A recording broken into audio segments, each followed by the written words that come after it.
వీటిని ఏమంటారో తెలుసా? చాలామందికి తెలియదు కాబట్టి చెప్తున్నాను. వీటిని తేగలు అంటారు.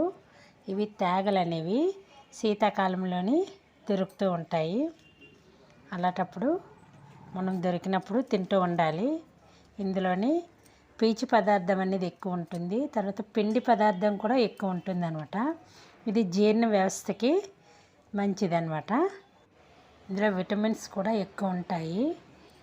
ఈ తేగలు అనేవి శుభ్రంగా తొక్క అనేది తీసి ఆ పైన తెల్లగా ఉంటుంది అది కూడా తీసి చివర్లు కోసి ముక్కలన్నీ శుభ్రంగా కడిగి ఉంచుకోవాలన్నమాట. ఎందుకంటే మట్టిగా ఉంటుంది కదా. శుభ్రంగా కడిగిన తర్వాత కుక్కర్లోని తగినంత వాటర్ పోసి సాల్టు కొంచెం పసుపు వేసి ఒక 4 విజిల్లకు పెట్టుకుంటే తేగలన్నీ ఉడికిపోతాయి. తినడానికి రెడీ అయిపోయినట్టే. టేస్ట్ అయితే చాలా బాగుంటుంది. ఈ తేగలు అనేవి మనం కాల్చుకొని తినచ్చు, ఉడికించుకొని కూడా తినచ్చు.